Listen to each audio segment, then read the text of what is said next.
15 বছর সময়কাল না, আমরা যেটা খেয়াল করছি যে আসলে এটা রাষ্ট্র পরিচালনার সাথে যুক্ত হয়ে গেছিল, একটা মডেল, একটা উদাহরণের মতো হয়ে গেছিল। আমার পূর্ববর্তী বক্তা কাউসার ভাই যেটা বললেন, আমি সম্পূর্ণ একমত। সেটা হচ্ছে টপ ডাউন প্রসেসটা আসতে হবে, কারণ আমাদের ইনস্টিটিউশনগুলো কিন্তু সব ধ্বংসপ্রায় এবং এইটাকে এই অবস্থায় রেখে আমরা কোনোভাবে আশা করতে পারি না যে দুর্নীতিমুক্ত বাংলাদেশ হবে। 40,000 টাকার প্রকল্প 20,000 টাকা মেরে দিচ্ছে, এটা যেমন ঘটনা ঘটছে, আবার 20,000 টাকার প্রকল্পকে 40,000 টাকা বানিয়ে সেখান থেকে টাকা মেরে দেওয়া হচ্ছে। এবং এটি দুর্ভাগ্যজনক হচ্ছে যে আমরা তো দেখেছি বিগত দিনে একটা বালিশের দাম কত ধরা হয়েছে, আমরা দেখেছি একটা চেয়ার উঠাইতে কত টাকা খরচ দেখানো হয়েছে।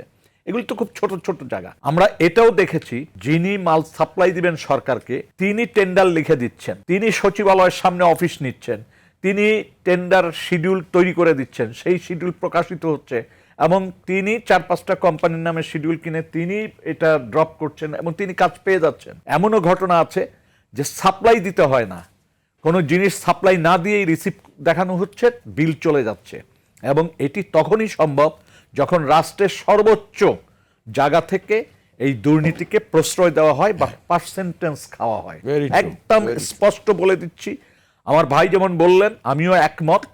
যদি ভবিষ্যতের প্রধানমন্ত্রী তারেক জিয়া হন, শফিক সাহেব হন, বা আমার এই ভাই হন, যিনি হন, যে দলেরই হন, তিনি যদি অপরাধ করেন এবং সেই অপরাধের কথা যদি আমরা বলতে না পারি এবং সেই অপরাধের বিচার যদি স্বাভাবিক প্রক্রিয়ায় না হয়, অর্থাৎ একজন রিক্সা চালক অপরাধ করলে যেইভাবে বিচার হবে, একজন প্রধানমন্ত্রী অপরাধ করলে সেইভাবে বিচার হবে। এই জায়গাটায় যদি আমরা যেতে পারি, এবং এই জায়গাটায় যাওয়ার জন্য 15 বছর তো আমরা দেখেছি, এত রক্ত, এত কিছু দেখলাম, হাজার হাজার মানুষ ক্রসফায়ারে মারা গেল, শত শত মানুষ গুম হয়ে গেল, জুলাই আগস্টে কত মানুষ মারা গেল মাত্র 15 দিনে। এরপরও কি আমাদের ভিতরে বিবেকে একটু নাড়া দেবে না যে আমরা দেশটাকে একটু ভালোভাবে সাজাই?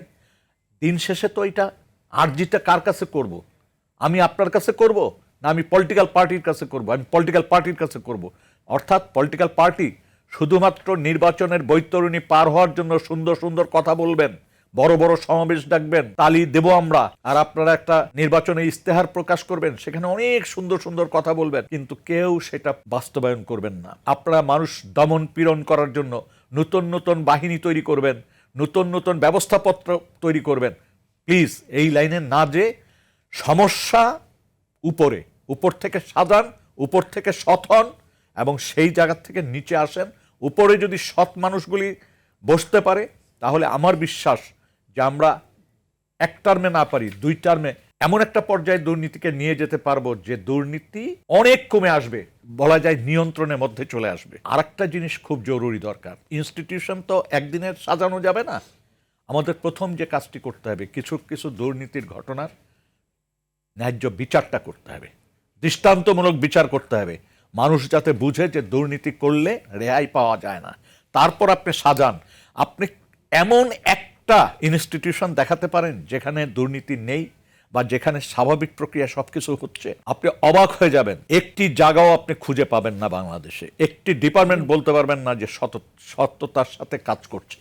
1.5 বছর আগে যে মানুষটিকে আমি দেখেছি আমার মতো অবস্থায় চলাফেরা করতে, তাদের অনেককেই দেখছি একটা বিশাল পরিবর্তন। এতটাই পরিবর্তিত, তারা হয়তো আমাদের সাথে সম্পর্ক রাখতে চাচ্ছেন না।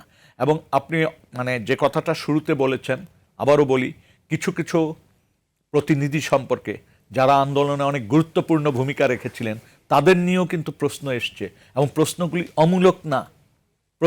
অমূলক না। আমার চেহারাই বলে দেবে আমি কতটা বিত্তশালী হয়েছি, অন্য জায়গায় যেতে হবে না।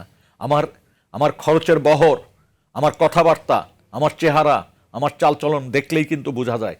এবং দুর্ভাগ্যজনক হচ্ছে, এত রক্তের পর 2টো ঘটনা কিন্তু আমাদেরকে প্রভাবিত করেছে। একটি হচ্ছে দুর্নীতি, আর একটা হচ্ছে নির্বিচারে বর্বরতার সাথে মানুষকে খুন করা, মানুষকে গুম করা, মানুষকে নির্যাতন করা, এবং সর্বশেষ ভোটাধিকারটা কেড়ে নেওয়া। এই ঘটনাগুলি কিন্তু মানুষকে এত বেশি ক্ষুব্ধ করেছে যে 5ই আগস্টের জন্ম দিয়েছে মানুষ।